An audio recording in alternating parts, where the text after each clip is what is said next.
what must reality be like given that expert knowledge of it is possible? From the Euthyphro, we got some criteria that experts would have to live up to, right? Some features of expert knowledge, the sort of things an expert would be able to do.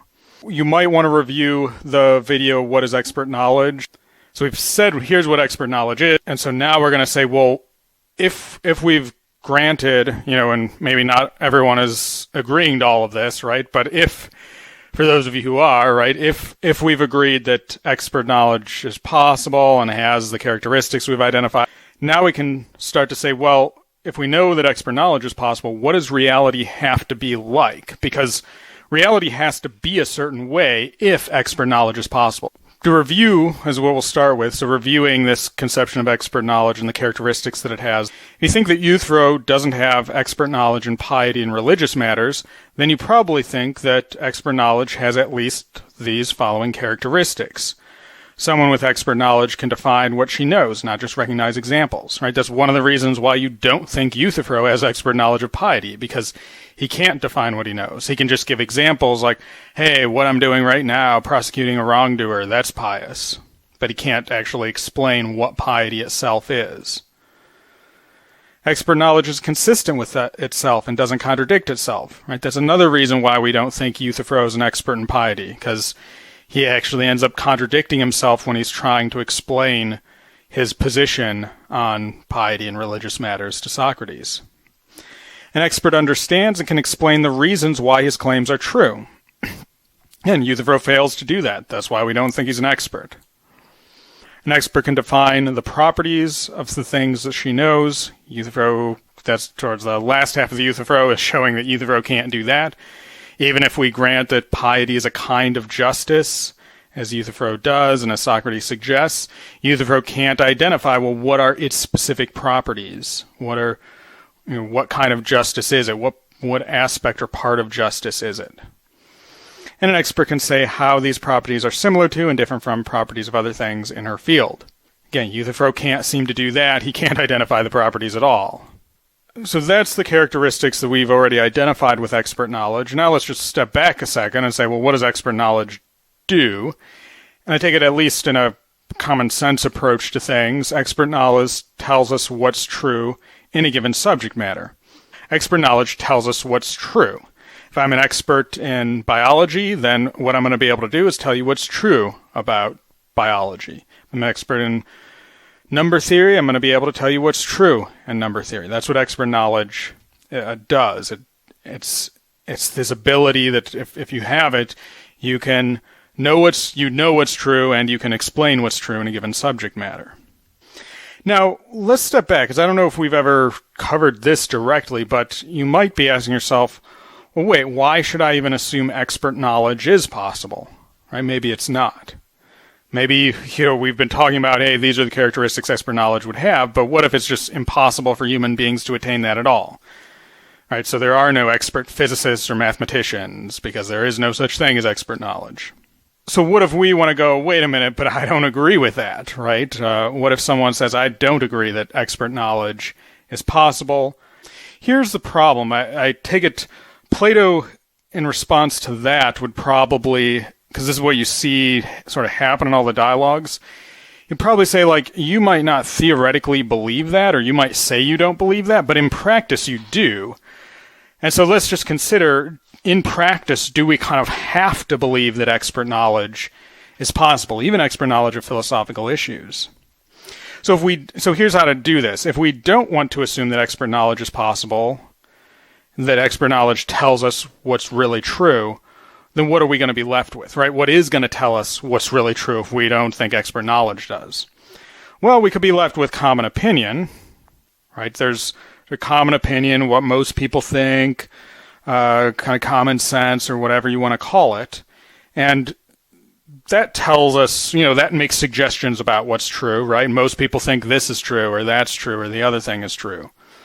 And so if we don't want to trust expert knowledge, we don't want to say anyone has it, and we don't want to trust experts, then what are we left with?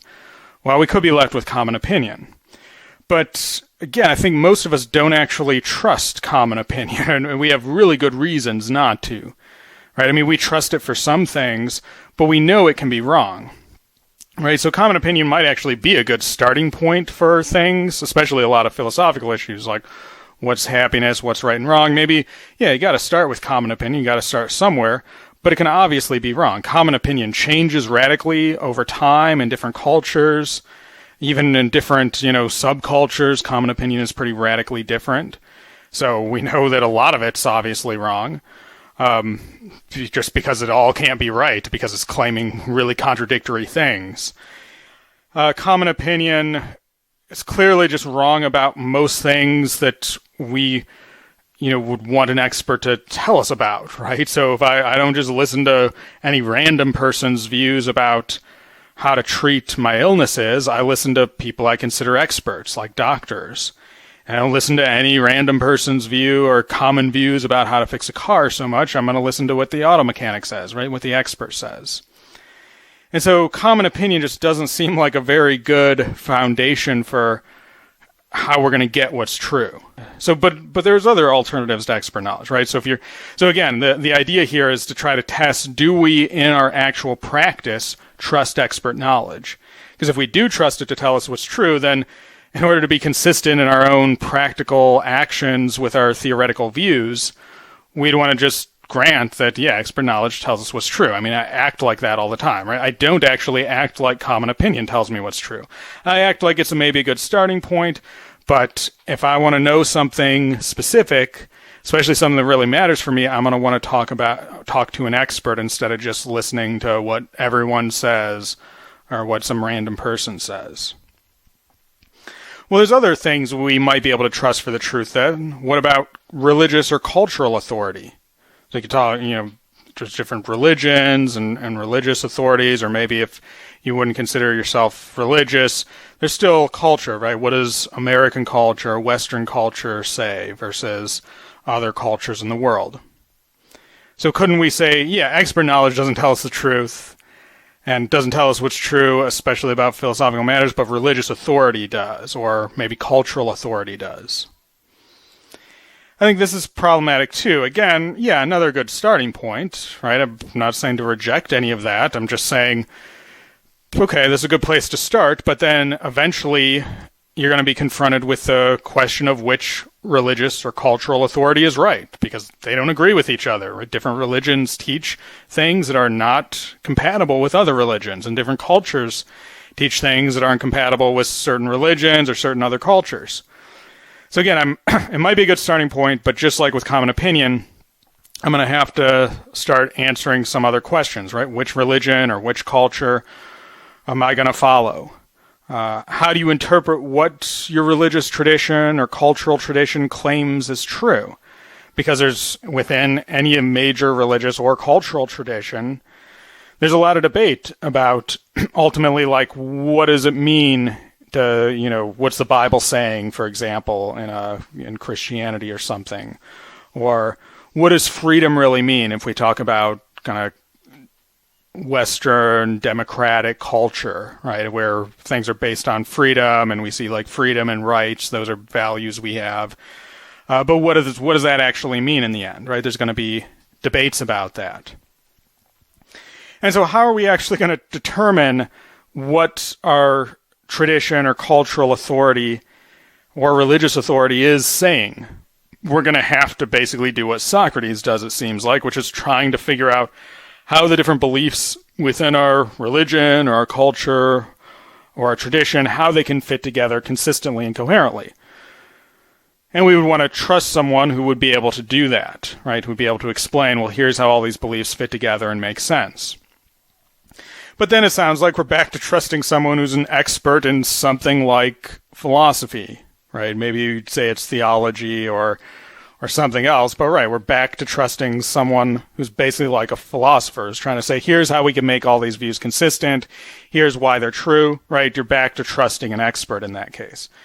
So I would say you can't really consistently, at least, and you don't just blindly trust cultural or religious authority, because you've trusted certain religious authorities instead of other ones, and you've interpreted religion or culture in certain ways instead of other ways.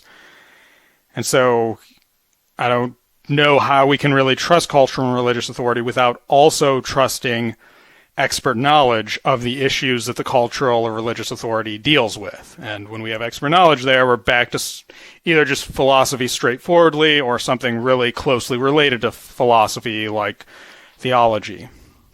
All right, so if in practice, again, this is in practice, I don't really think when you think about this, right, in practice, would you just blindly trust common opinion? I don't think so. I mean, maybe you would, but I'm saying, do you?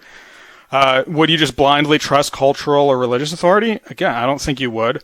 I don't think you do. So if we're not going to trust experts, do we just trust self-proclaimed experts like Euthyphro, right? So we're not trusting expert knowledge.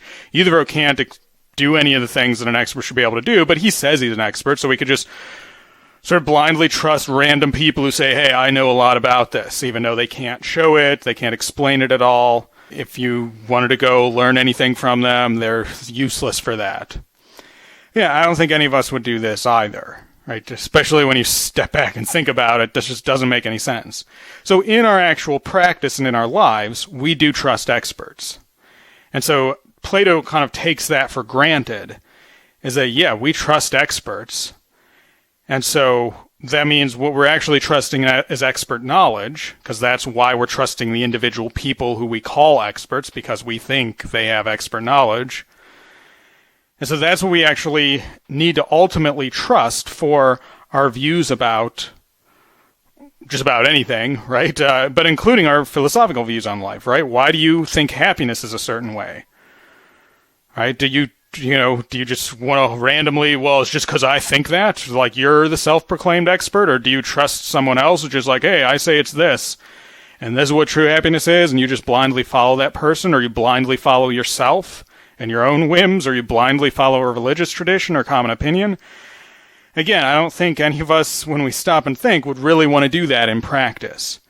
And so that means we're at least going to, in practice, act like expert knowledge of philosophical issues is possible, right? Expert knowledge of what true happiness is, or what's right and wrong, or what the fundamental nature of reality is. I mean, we've kind of have to address those questions in the way that we're living and in our everyday practical life. Again, not that we have to even ask those questions explicitly, but we've already answered them by the way that we're living. And it seems like we don't just want to blindly follow some authority in answering those, or blindly follow our own whims in answering those, or blindly follow common opinion in answering those questions. And so that means we should think expert knowledge of these questions is possible, and we should pursue that as much as we can. Or at least try to, maybe if we do want to find someone who we consider an expert in these issues, well, find someone who can actually explain their position. And say, well, hey, I'll take that person's word, at least for now, because what they're saying makes sense and is consistent and so on. So all this is just to say, I think we've got pretty good practical reasons to think expert knowledge is possible. In fact, I think all of us act like expert knowledge is possible. All of us, when we get really, really sick, you're going to go to the doctor, right? You're going to go to the person that you consider an expert in medical science or in health issues. And so that means you think expert knowledge is possible. What we're going to do today is try to unpack, well, what must reality be like if expert knowledge is possible? So you're acting like expert knowledge is possible, and so what must reality be like given how you're acting? Because we might as well be consistent with ourselves. If we're going to be acting in a certain way, let's figure out what reality must actually be like to make sense of how we're acting. Okay, so back to this claim. I think expert knowledge tells us what's true in a given subject matter, and I think we all think this, and we all act like this is true. Again, that's why you trust a doctor, because you think the doctor is going to be able to tell you what's true in when it comes to a subject matter like health. What's true, again, if we're using these ancient Greek philosophical concepts, what's true is what's real, or being is truth. And why, again, is that? Let's review Parmenides briefly. Remember, he was kind of taking it from the perspective of, well, let's think of two different ways of inquiry. We could assume that something is, that a thing is something and it's not nothing, or you could assume that something is not, that something is not something and cannot be something, right? Complete nothingness. But then the second way doesn't make any sense, right? So if we use a concrete example of this, First way would be saying like a unicorn is a unicorn, and we can also say what else a unicorn is, right? This is to name the being or reality of a unicorn. Not that unicorns exist in the world, but they still have a reality or a being because I can say true things about them. A unicorn is a unicorn. Unicorn is a fictional creature. That's true. Where the second way of inquiry would be saying something like a unicorn is not a unicorn, or unicorn isn't anything, right? It's just complete nothingness. It doesn't exist in any sense at all. But that way is impossible, right? The second way just doesn't make any sense. I don't even know what those sentences there are saying. Right, and so that's Parmenides rejects the second way because you can neither know what is not nor speak of it, right? You can't know complete nothingness nor speak of it. Why? Because you can't conceptualize it at all.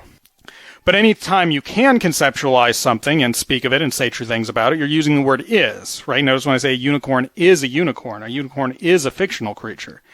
And so that word is what makes Parmenides want to call truth being, because being is just a form of the word is. So what is being? Again, this ancient Greek view is going to be truth, because we're basically using the word is anytime we say something true, and being is the form of the word is. Right, so truth is what we're always talking about. A unicorn is standing in this room. We're talking about something true, a unicorn. A unicorn is a true thing. It's truly a fictional creature. It's truly a unicorn. Truly is a fictional creature with a horse's body and one horn. Even when I say false things, I'm still talking about something that's true in this sense, or I'm still talking about a being, something I can say true things about, even if right now I'm saying false things. Like when I say a unicorn is in this room, that's false. But I'm talking about something I could say true things about, right? And that's, I could say it is something, and so it is a being. I'm talking about a unicorn. I'm talking about something that truly could stand in fictional rooms, at least. So the falsehood's not in the thing that I'm talking about, but it's rather in what I'm attributing to that thing. So it's not the unicorn isn't what's false. The unicorn is standing in this room. Putting those together is what's false. And again, to just repeat all this, try to put it in the simplest terms, why call truth being? Because whenever we say is, we're always claiming that something is true. At least when we say is in a normal, like, affirmative or negative statement, right? What philosophers call a proposition. So I'm human, a unicorn is in this room, right? Anytime I'm saying anything, and anytime I make a claim like this, I'm claiming that it's true, even if the second one there is false, right? A unicorn is not in this room, but by saying those words, I'm kind of claiming it's true. There's a truth claim. And I'm using the word is, or am, which is another form of the word is, and that's why they want to call it being. So expert knowledge tells us what's true, which means expert knowledge tells us what's real, or tells us about reality in this sense where reality and truth just are the same thing. Expert knowledge is only possible if reality has certain characteristics. So this is what we're really trying to get to in this mini lecture, is expert knowledge is only possible if it has certain characteristics. Let me just give you an example of that. If it's understandable and makes sense. Right, reality has to be something that makes sense, at least in, limited domains, or else expert knowledge of those domains couldn't happen, right? So let's say that numbers and their relations just didn't make any sense. They're not understandable. Then expert knowledge in mathematics wouldn't make any sense. Let's say that the way our bodies work just literally doesn't make sense. You can't understand it. Then there'd be no art of medicine, right? There'd be no experts or medical science or doctors. Because for expert knowledge to be possible, the real thing that the expert knows has to actually make sense and be understandable. So this is the kind of way we can sort of build from what expert knowledge is to what reality must be like. We know the reality has to be understandable, at least in certain domains, if expert knowledge is possible. So let's go back to these 5 characteristics we identified from last time we talked about the Euthyphro, where this is what an expert would be able to do. Someone with expert knowledge could define what she knows, not just recognize examples. Expert knowledge consistent with itself and doesn't contradict itself. An expert understands and can explain the reason why his claims are true. An expert can define the properties of the things she knows, and an expert can say how those properties are similar to and different from the properties of other things in her field. Okay, so we know these are features of expert knowledge. Now let's start to ask, what must reality be like if someone can actually do those things, right? If those features are possible, If expert knowledge is possible, if someone can, for example, define what she knows and not just recognize examples, then what does reality have to be like? And so that's what I'm going to try to do here. And this is kind of the most important part of this mini lecture, is going through this. So this is where you want to pay attention. Okay, so we have this idea that someone with expert knowledge can define what she knows and not just recognize examples. So what does reality have to be like if that is possible, right? If defining what you know and not just recognize examples is possible, if it's possible for someone to do that, what does reality have to be like? And I would say, well, one thing reality would have to be like is it would have to have common characteristics and properties. Because if I can define something, what is defining something? It means I'm recognizing a common characteristic in a bunch of individual cases or examples. Right? So if I can define something instead of just giving examples or naming individual cases, then I say, well, things actually have common characteristics. They have common characteristics and common properties, and that's necessary, or else I can't define things. Because defining them is to identify their common characteristics and properties. Also, individual instances have to share in these characteristics and properties. So if I could define things, but then the things in the world had no relation to my definitions, then that means expert knowledge is going to be impossible again, right? So if we have like medical science, right? So we can have expert knowledge of how the human body works and what things will make you healthy or at least contribute to health and take away from health. Well, the expert in medical science, they can define terms and identify common characteristics, therefore. But those terms actually have to be such that those common characteristics, the individual instances, so my body, your body, actually have those common characteristics and share in them. Or else if the doctor recommends for me to take this medication to help with my asthma, there's like no reason to think that would work if my body doesn't have the same characteristics that other people's bodies do that have asthma. Right? So in order for expert knowledge to even have this characteristic of where the expert can define what she knows and not just recognize examples, reality's got to have these common characteristics, and the individual instances have to share those characteristics. Let's go to the second feature of expert knowledge. So expert knowledge is consistent with itself. It doesn't contradict itself. Well, if that's true, reality has to be consistent and coherent. If we're going to have knowledge of reality, and that's what expert knowledge is, it's going to tell us what's real or true, then reality, and again, we're talking about reality in the sense of being, right? The sense of what we can speak about truly, and what we can conceptualize and know the truth about. Reality has to be consistent and coherent. Otherwise, expert knowledge wouldn't have to be consistent and coherent, right? If expert knowledge is telling us what's true and it has to be consistent and coherent, that's because what's true is consistent and coherent, right? Reality is consistent and coherent. That's why expert knowledge needs to be that way. Third feature of expert knowledge, an expert understands and can explain the reasons why his claims are true. What can we learn about reality from that? Reality has to be intelligible, which is just a fancy word for understandable. It has to be something we can understand. Or else, why does the expert need to explain anything, right? Reality doesn't make any sense. Why do we need to explain anything? So since we think experts need to be able to explain and give reasons for why their claims are true, that means reality has to be something that we can understand. And we can understand why its features are the way that they are. And that also means reality must include reasons why. Reasons why must be real things. If they weren't real things, then right, what's going on here? Why do we think experts need to be able to explain themselves? Because reality includes reasons why the things in reality are the way they are. And then an expert can define the properties of things she knows and say how those properties are similar to and different from the properties of other things in her field. So this, I combined what were 4 and 5 on the previous list to this feature right here. And what does this tell us? This tells us the real things must be such that a person with expert knowledge can define them. Right? They need to be definable. Like that's what reality is. It has to something that's definable. And it's definable in ways that where we've got shared properties, we can define what they are, we can explain how those properties relate to and are different from other things. That's what reality has to be like, right? That's why we expect the expert to be able to do this, because we already think reality is like this. So all we're doing here is building back. If we think that Euthyphro is not an expert in piety, it's not only because we have an idea of what expert knowledge is that we're already assuming is true. We actually already have an idea of reality that we're already assuming is true, because it's because we think reality has these features I've identified here, at least these features. That's why we think expert knowledge is this way, right? It's because reality has common characteristics and properties, and instances of things share in those common characteristics. It's because reality is consistent and coherent. That's why we think experts have to be. It's because reality is understandable and includes reasons why things are the way they are. That's why we think experts need to be able to give reasons why.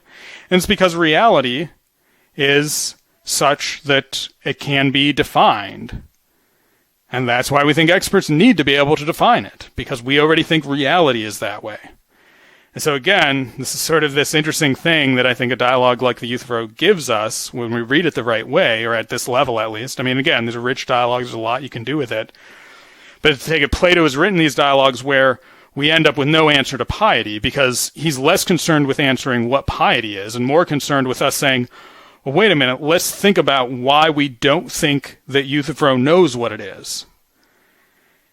And once we start thinking about that, we realize, wait, we have a whole conception of reality that we're working with all the time, that we use on an everyday basis to determine that people who talk like Euthyphro, we don't think they're experts. Why not? Because we think reality has features that Euthyphro's knowledge doesn't capture. Like, for instance, reality is consistent and coherent and is understandable and has reasons why included within it. Where people like Euthyphro aren't consistent and coherent in what they're claiming is true, and they can't explain why what they're claiming is true. And therefore, they don't have expert knowledge because they don't have the kind of knowledge that tells us what reality is, because reality, we already are believing this, is consistent, coherent, intelligible, and so on with all these other features that I've listed here. So let's just list all these features kind of so we can see them all. So reality has to have common characteristics and properties. Individual instances have to share these common characteristics and properties. Reality must be consistent and coherent. It must be intelligible. Reality must include reasons why. And real things must be such that the person with expert knowledge can define them. Now I'm going to start to transition to introducing Plato's theory of forms, because what his theory of forms, I take it, is meant to do. It's an attempt. It's kind of misleading in a way to call it a theory, because it's not like he has a book where here's the theory of forms. It's more like he uses this concept of form, that's a technical term, and he uses this concept that you see developed in a lot of different dialogues and in different ways.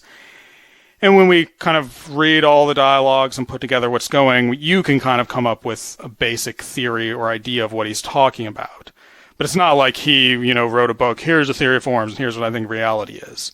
I think it's maybe even misleading to call it a theory for that reason, unless we mean by a theory like the traditional, ancient Greek sense, where, remember, theoria, the word means contemplate. And so if by a theory we mean something we do theoria to, right, something that we can contemplate, something we can see, something we can understand, okay, yeah, it's a theory in that sense. But it's not a theory in the sense that we've got a whole book, laying out this is true, this is true, this is true, this is true. It's rather, Plato doesn't seem to be interested in theories in that sense. He's interested in you understanding things, right? So you contemplating or seeing why things are true. And so in that sense, there's a theory of forms. There's a way of looking at things where you see what Plato calls the forms. And that's what I'm trying to present here is, starting from expert knowledge and what we think expert knowledge is, how can we then move to what we think reality is, and then move to seeing the forms, what Plato calls the forms, in this conception of reality that we've already developed.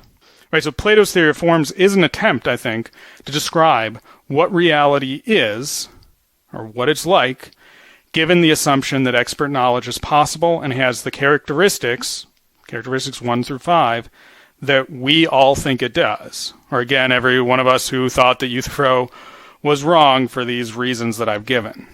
Maybe there's some people out there that don't agree with this, but again, I think most of us think Euthyphro is not an expert. Okay, so let's go to what we've just identified as these characteristics reality must have. So reality must have common characteristics and properties if expert knowledge is going to be possible. So I take it first step to understanding the theory of forms is to go, let's just call these common characteristics and properties, let's call those forms, or eidos if we were speaking Greek. Or I guess it would be eidei if it's the plural of it, right? So form, sometimes in the translations you'll see this translated as idea. That's fine too.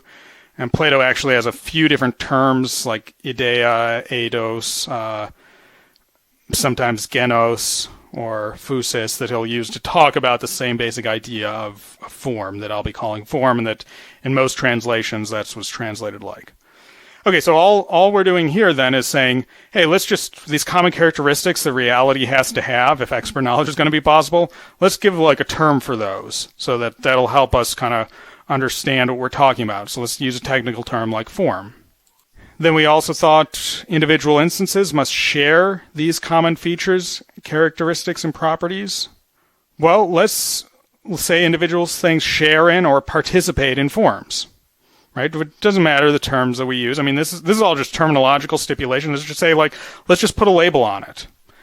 Right? And, you can use a different label if you want, but here, in Plato's dialogues, he's going to use these kind of labels. So to say that individual instances have those common characteristics, he's going to say, yeah, they share those common characteristics. Let's talk about sharing in or participating in forms. And then reality must be consistent and coherent. Okay, if that's right, then these forms, which is the basic building blocks of reality, the common characteristics that individual instances possess, those have got to be related to one another in consistent and coherent way.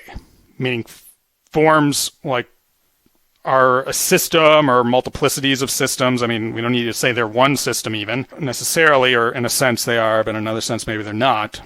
But the point is they're consistent with themselves, right? These common characteristics don't contradict one another. They're consistent. They're coherent. So that's to say the forms are consistent and coherent with one another. And we also said reality has got to be intelligible. Again, it's got to be understandable. Expert knowledge is not possible unless you can understand what's true and what's real. Well, that means the forms, which are the basic units of reality, have to be understandable or intelligible. Reality has to include reasons why, reasons why things are the way they are, or individual instances are the way they are. That's what the forms are going to be. They're going to be the most basic reasons why things are the way they are. Let me give you some concrete examples of that. So that's triangle there on the screen, or let's go with this triangle on the screen, right? So compare that triangle to, say, something smaller than it, like the one corner of one of those of the triangle, right? So it's got three corners. Compare the whole triangle to one of the three corners. The nature, property, or form largeness explains why this triangle is large compared to, say, my finger. At least if I was showing this on a big PowerPoint screen, that would be true. This is a shape, right? This triangle here on the screen is a shape because it has the property shape, which is to say because it participates in the form shape. Right, so this all we're doing here is just applying this language of form and participation as a more precise way to try to talk about the idea that there's common features or common properties like shape, like largeness, and individual things share in those properties, or share those properties, should share in and participate in. Or the forms are the most basic reason why, because why is this triangle here a shape? Was because it shares or has that property of being a shape. I mean, that's the most basic reason why it's a shape. And so that's the sense in which forms are the most basic reasons why. Real things must be such that a person with expert knowledge can define them. Okay, again, we thought this has got to be true. Forms are such that we can define them. Right? Because forms are, again, just the basic building blocks of reality. And so if expert knowledge is going to be possible, then forms have to be definable. Now, one point of clarification I want to make here is that it's okay for there to be more than one true definition of the same form on the Platonic view. Oftentimes, at least when I teach this, students seem to sometimes get tripped up on this issue. So they'll say, well, is there a definition to piety or to virtue or to happiness or any of these things that we want to talk about? And there's only, and they'll be saying, well, there's not one true definition of virtue and not one true definition of happiness. Well, Socrates never claims that and Plato, they never claim there has to be only one true definition. In fact, in the dialogue, the Meno, Socrates gives two definitions that are true, and he presents them as true, of shape. He says, well, here's one definition of shape. Shape is the only thing which always follows color. Meaning, if you take a colored surface, and go to the edge of it, or a colored three-dimensional object and go to the edge of it, you're going to get the shape, So the shape always is the only thing that always follows color. So there's a true definition of shape. Shape is the limit of a solid. There's another true definition of shape, Shape is the limit or the end of a solid. And I assume we could give even other true definitions of shape. Of course, we could also give, an infinite number of false definitions of a shape, too. I could say a shape is a pen. That's false. That doesn't even make sense, basically, Or a shape is a kind of color. That's false, too. Yeah, there's plenty of false definitions, but when we talk about getting a true definition, we are talking about getting something that, you got to work to get it, because there's a lot of false definitions, and it's hard to find true ones. But there doesn't have to be only one true definition either. There can be a number of true definitions. Just give another example of this. Socratic understanding of definitions. The definition of a triangle as a closed figure with three straight sides. True definition of a triangle, Definition of a triangle, the only closed figure where the inner angles add up to 180 degrees. Another true definition of a triangle, So we can have many true definitions. Of course, there's plenty of false ones as well. But yeah, the forms, like triangularity, shape, virtue, whatever we want to talk about, they have to be such that we can define them. But that doesn't mean there's only going to be one definition of each form. There might be different definitions depending on the context we're talking about or depending on kind of which aspect we're trying to focus on. So that's to give you a basic idea here of how we move from what we saw in the Euthyphro, why we don't think that Euthyphro was an expert in piety. We move from that to seeing, okay, what is expert knowledge? Then what must reality be like if expert knowledge is possible? And then we just start to say, well, let's just use some terminology here, forms, to talk about common properties of things or common characteristics things have, and participates in or shares in to talk about the way that individual instances share in common characteristics and properties. And now we've got the basic building blocks of the theory of forms. So in the next mini lecture, I'll talk about and try to introduce the theory of forms, picking up